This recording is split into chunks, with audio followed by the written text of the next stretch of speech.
Welcome to this week's episode of Coffee with the Journalist, brought to you by the team at One Pitch.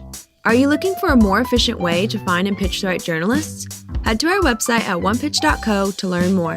Our guest on today's episode of Coffee with the Journalist is Alex Sherman, media reporter at CNBC. Alex discusses his new sports-focused newsletter launched in September and his new podcast for everyone to tune into this month. Alex also takes us deep into his inbox to show a behind-the-scenes look at his pitch process, sharing what works and what doesn't when PR professionals reach out to him. Welcome, everybody. This is Coffee with the Journalist. I'm Beck Bamberger, a publicist, a long-term publicist, making friends with media all over the place because we need to know, of course, how to work with our media friends, whether they be reporters, journalists, producers, freelancers, editors, and so forth. It helps make the world go round in our publicist life, as we know. And with us today, looking all sharp with his official headphones. Look at this, Alex, who's also launching a podcast. So we're doing all the things now, is Alex Sherman. He's the media reporter over at CNBC. We're so happy to have you here. Alex, welcome. Thank you. Happy to be here. Excellent. You were saying you already got a lot of examples of pitches, and we're going to get into those. Could you, though, define, because I do ask this for people to do, just the coverage beat now of CNBC and then specifically more into your sector, because CNBC is a massive outlet. Yeah, both are important points to know for any publicist that's pitching any CNBC reporter or producer.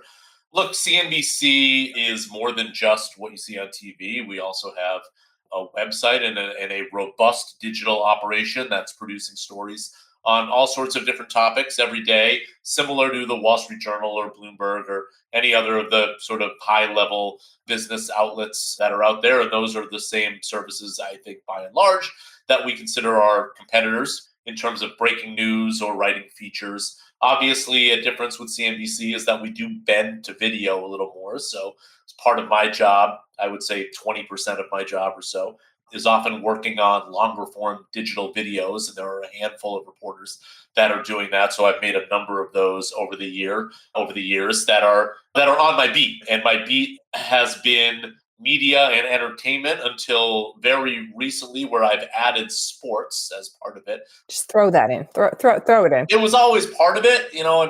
A lot of my time was being spent on like the NBA media rights. And so I came at that from a media angle. But of course, it's also the main revenue driver for the NBA. TV rights are the main revenue drivers for all sports leagues. So it sort of made sense to move that way. And then you just got the NFL with being able to have private equity owned stuff. And there's been a lot of stir up about that. So basically a very fascinating beat, I'm sure. Never boring. Yeah, look, between those three buckets, media, entertainment, and sports, like there's always something pretty big going on, and particularly sports media right now, which is why I think one of the reasons why CNBC has decided to launch a CNBC Sport vertical with the publication of our NFL valuations. We hired a person named Michael Zanian, who's been doing these valuations for all professional league sports teams for decades, I believe, and now he's part of the CNBC roster. So there's a lot of energy behind sports media right now, even with other arms of media sort of wallowing through layoffs and bad time. I would like to get into this. This is not usually the topic we dive into, but since you're mentioning it, why, in your opinion, is there such energy around sports and dollars, basically? Dollars galore. Because the world of television has moved in that direction. I think that's really the main driver, which is if you look at traditional pay TV, live sports is almost the one thing keeping that ecosystem alive. I know. And the Olympics were a banner, too, for NBC. Yeah, for sure. The Olympics were huge for NBC. I mean, that's why NBC is paying billions of dollars per year to broadcast the Olympics. And if you look at football, it's the same thing. Billions of dollars per year to broadcast football. 93 or 94 of the top 100 watched TV shows last year were NFL football games. So it is where the oxygen has gone in terms of advertising dollars, in terms of rights money, and that has supported the sort of sports ecosystem as a lane of growth, unlike a lot of these other different lanes associated with TV media, which have gone the other direction. Yeah. Fascinating. I mean, I guess that's your one way to beat, if you can, from the streaming platforms, is like capturing live events and like sports and everything. And how good can you get that? So Oh, what an exciting time, Alex, to be in the space. I love it. You shared a couple pitches, which we're going to get into, but first, let's get into your inbox. How is it? How do you manage it? It's overwhelming for sure. And I would imagine by the way, I love this topic in general. It's one that I talk about with colleagues on the side and certainly other communications people, because I would imagine every reporter deals with this differently. But that's what we talk about on here. Yes. Yeah, I feel like I'm bombarded by pitches. Almost all of them I'm ignoring. Most of them irrelevant to what I'm covering. And so if there's something in the lead of the pitch or the subject line that happens to be something that I'm thinking about or covering or something that I'm always thinking about, then I'll read the pitch and it may or may not be something I'm interested in. But most of the pitches are not all that relevant, and they seem to be haphazardly cherry-picked from previous reporting I've done. Now, what do you mean, cherry? How do you mean? Yeah, so one of my pet peeves with pitches is when comms people will say, they'll do their pitch, and then they'll say, like, in fact, I'm going to read you something because it was in one of the recent examples I got as something that bothered me. Okay, I'm going to pull it up right now. Let's see here. Okay. Thank you for dishing it, by the way, Alex. This is what we like on the show. Go ahead. So the pitch was about AI technology and how, it says, here's the beginning. Hi, Alex. We're past the midway mark of 2024, and the media landscape, so okay, I cover media, fine, is ripe for disruption. But which trends will drive activity across the sector throughout the rest of the year?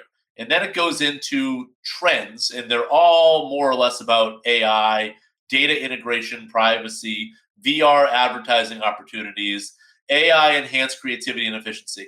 I don't really cover any of that stuff. However, 5 months ago, I did write a couple of stories because I went to Davos with CNBC about AI. And so if you were very lazy about trying to figure out what I covered, you may assume that I do cover AI because I have written about it. But that doesn't mean that I care about it on a day-to-day basis. We have a whole team at CNBC that covers tech and AI. I'm just not part of it. So anyways, after all of this, there's a sentence here, which is, Alex, given your previous coverage with a link to my own story of media predictions. In case you forgot. Right. Given your previous coverage of media predictions, link to my story, I'd be more than happy to connect you with blah, blah, blah, blah, blah on the emerging trends. So a couple things there, which is, right, one, you don't need to link to my own story. Like, I'm aware of what I cover and what I don't. I remember. Two, I don't cover media predictions. That doesn't even make sense. Nobody covers media predictions. Once a year, I write a story every year where I talk to a bunch of media executives once a year anonymously, and then I aggregate 10 or 12 or 15 of their predictions for the previous year. But this is once a year. I do it at the same time every year at the end of the year. Not only does it not make sense, but it's something I'm doing once a year, and also it doesn't relate to anything you just said. Like the predictions thing I did doesn't have anything to do with this random person who, in my mind, I've never met this person. I don't know what they do to talk about these fairly random trends. In my mind, it's not random to this person because it's what they do on a day-to-day basis, but to me it is. So there's nothing about that pitch that is good in my mind. Now let me go to a pitch that is good, as a sort of flip example to that. So here's one I got from someone, I believe, on your team, actually. Mm-hmm. In the past, yep. And I got it this past week, which was, it's the name of the company, a digital wealth management platform, is closely following the NFL's decision to allow private equity to invest in the teams. Head of private investments, a woman's name, is available to discuss the topic. She can share insights on the decision, its implications for investors, and any ripple effects it may have on college sports. End of pitch. So what was that? 2 sentences? So here's the thing, which is that I happened to be working on a story about NFL team valuations that is going to go along with this big launch of the CNBC sport vertical. And I was literally writing the portion of that story about how private equity may affect the valuations. I mean, that's just so great. And so I get this pitch and I'm thinking to myself as I'm writing it, I need a voice for this. Like, I need an expert here. Ta-da. That's just wonderful serendipitous timing. Like, that's amazing. Yeah. Wonderful serendipitous timing. But that's almost always how these pitches work. It's almost all it doesn't necessarily happen the moment like that one.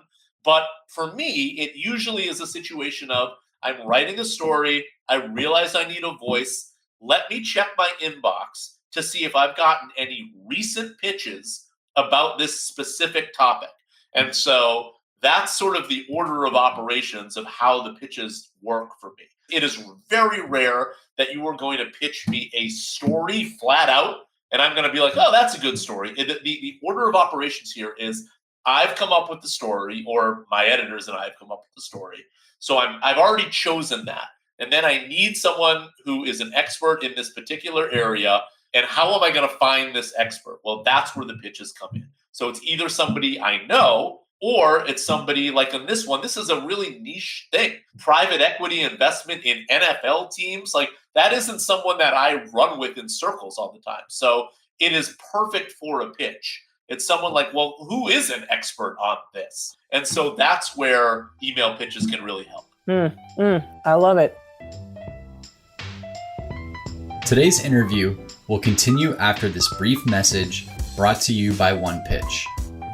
Are you curious to learn about the unique ways OnePitch helps brands engage with the right journalists? Head to onepitch.co and create your own custom media list in 5 minutes or less. Now back to today's episode. So you had said earlier, and I love these examples, by the way, that you ignore most of them. Do you just mass delete? Do you ever file them? Do you ever go back? People want to know how they get in your inbox and stay there. Yeah, I don't mass delete any of them, but the NBC Universal email system auto deletes everything that's more than 3 months old. Yes, I've heard this from a couple of the other big outlets. It's just gone. Yeah, it's just gone. I would have heart palpitations. Yeah, it often is irritating. Let me tell you that. It forces me to really be on my toes about communication that I want to keep. Oh, shoot. Yeah. Can you imagine that? God, that's kind of refreshing, though, in some way. It's just like, it's always cleaned every 90 days. Totally. Also, it does sort of forcibly make pitches that are in my inbox somewhat real time. If you go back a couple months, that may be a little bit too late, but more or less, which is helpful for me because what it means is that the person being pitched to me probably still works at that same company, probably still does the same thing. So I'm at least not wasting my time on that end, chasing somebody that's actually they left a year ago and they don't do this anymore. And just to clarify, too, for people who are like, what the hell, that you get deleted? This is, I think, the same as at Bloomberg, where it's just because there's just so much data you all have. There's just so much. There's so much. So there's some bill being paid that is listen, we cannot have mega gigawatts for every damn reporter for the next 5 years back. No. It's an email server issue. That's right. It's a server issue. Yeah. AWS is can't handle. Anyway. Okay, Alex, you're based in New York City, correct? Yeah, New Jersey technically, but I'm in New York at least once a week. Our office is in Englewood Cliffs, New Jersey, right over the GW Bridge. Yes. Are there relationships you wish to build with publicists ever, in person or otherwise? Yeah, tell us. Yes. So certainly if you're the corporate comms person at a major company that I'm covering, I always want to know that person because they are the gatekeeper to me in order to make introductions to other people that work at that company. But I have relationships with plenty of external comms people that represent interesting people who can help me. And they obviously, all of them have a portfolio of different clients. Some of them will be of interest to me and other ones won't. But it's very helpful to know those people because not only can they help me set up the introductions to certain people, but also they can act as sort of a proxy for that person. If I can't get on the phone with them, I can always try their comms person, and either they can get that person on the phone for me, or they can perhaps get information directly from that person if that person's sort of tied up. And then I can use that person as sort of a backdoor channel into getting direct information. So I absolutely want to have relationships with communications people. I do have relationships with many communications people. That's really helpful. It's helpful for me to know who their clients are so that I know who to go to. And it's also helpful because we're now establishing a relationship where they have a very firm sense of what I am interested in and what I cover. And to go back to your earlier question about CNBC, what am I interested in? It's sort of the highest profile themes and figures in the world of media, entertainment, and sports. So we are not a trade publication. The stuff we do doesn't tend to be all that niche. It's big companies, big figures, and the biggest stories that those people are thinking about and working in. And those are the people who I'm talking to and interviewing on a day-to-day basis. So that is the world that I run in and live in. Got it. Okay. Note to everybody, no AI pitches, I'm sure. No, we don't need that. You don't need that. Not for me. Yeah. And you're kind of touching on it a little bit more, but I want to further go into this on sources. So yes, PR people, you could be helpful if you're touching these realms and such, the biggest of the biggest, and that's where you play. But is there a Rolodex of the sources you want to hear? So for example, people say, yes, if you have a PhD in molecular biology, from Cambridge, that's who I need to talk to because I'm writing science for time, whatever. Do you have like a source book that you're looking to fill? Not really. It's more ad hoc than that. Got it. Okay. It's very much a case-by-case basis. I think if I were a more organized person, that may be beneficial to me, but I'm not. And so it's very much like one story to the next for me. And then I'm figuring out like who I need to talk to real time every time. So I'm doing it, I'm figuring it out, and then I'm on to the next thing. Damn. So speaking of then, the day in the life of, are you reading pitches constantly? Are you reading your inbox constantly? Or how does this function for you? Yeah. So I'm like vaguely aware of the pitches. I'm definitely not reading them. That's why in the example I gave you from your colleague, it was like 2 sentences. Like, great, good. I'm not going to read a pitch that's forever long. Well, you did have some samples in there too, and they were like paragraphs. Yes, and I was just sort of like, my eyes glaze over at that point. It is all, I will say, like a lot of comms people take a strategy where they throw something at the top that's sort of personal to me to get my... How are you doing, Alex? I hope your dog is good or whatever. Yeah. Yeah, a lot of it is like I'm very public about being a San Francisco 49ers fan. So like I get that a lot, sort of like go Niners thing or whatever. And like that's nice. Like that does catch my attention. So I'll probably at least read on to the next paragraph at that point. But, I still may not read like paragraph 9 at that point if it's, if it's not something that I'm interested in. But look, again, by and large, while I am aware of these things because they are coming through my inbox and I need to be sifting through my inbox for important stuff and not important stuff, so I do see them, I'm not really reading them unless I'm focused on doing a story where I need it. Because again, this goes back to the order of operations thing. I'm not getting story ideas from pitches by and large. I already have the story idea. Okay, yeah, this is good to know. And then I'm using the pitch to help me fill in the blank for something I don't need. So again, other reporters may do this differently, but that's how I do it. They do. Some are like, oh, I haven't thought of that. But others are much more like you, like packaging the whole piece and that person could fill in and be a perfect resource quote, et cetera, to fill it out. Let's go, Alex, if we can, to our rapid fire session. And let me know your answers here. Are you ready? I'm ready. Video or phone interview? Oh, God, you hit me with a hard one in a rapid fire. Okay, if this is a person that I would like to have a long-term relationship with, then video. If it's a person where it's sort of like I'm on deadline, I'm working on a story. So again, your colleagues bitch to me. Phone. I don't need video. Like phone or even email for that matter.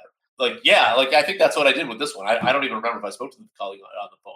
I just said yes, this is good. When can you get me this person on the phone? I need to turn this around quickly. So yeah, a long-term relationship, video, short-term story, deadline, whatever, phone or email. Oh God, I just did the very millennial thing. Did you see that, by the way? Okay, I did this. This is phone, whereas Yes, right. I do it too. Yeah. Oh God. Okay. I just caught myself on that. Okay, bullet points or paragraphs in a pitch? Unless it's 2 sentences, maybe. Correct, right. So bullet points or short paragraphs, I would say. Either one of those is fine. Short paragraphs. That answers our next thing. Short or long pitches. Short, as we've covered. How about images attached or a Dropbox zip file? I don't see that's really relevant for you, but you tell us. Yeah, I can't imagine that would be relevant. No, I would say generally that doesn't make much sense. Yeah, you don't need those things. Okay. What about an email or a DM to somewhere, X or Instagram or anywhere else you can, LinkedIn, whatever? Do you ever want that, or is it all inbox? If it's just sort of a generic pitch, then I would rather it be in my inbox. I actually find it a little irritating if it's DM like this. It's sort of like, this is too intimate for this. The DM to me is again, something sort of urgent, So I need to get in contact with you now. Otherwise, I'd rather it stay in the inbox because then it's just too many different forms of community. I got to check my LinkedIn, my Twitter DM. It's too much. It's too much. Yep. By the way, we had someone on here. I'm not going to reveal who is a freelancer. She has 5 inboxes because she writes for, and I'm like, no. Yeah, I can't. I don't do that. Can't do that. Okay. One follow-up or multiple? Oh, great question. Especially because it disappears every 90 days. Go ahead. Yeah. One follow-up, a hard one follow-up. One and done. The multiple follow-ups is another pet peeve of mine. Good. That was one that if I haven't gotten back to you twice, why do you think I would get back to you a third time? This is another thing which I know different reporters do.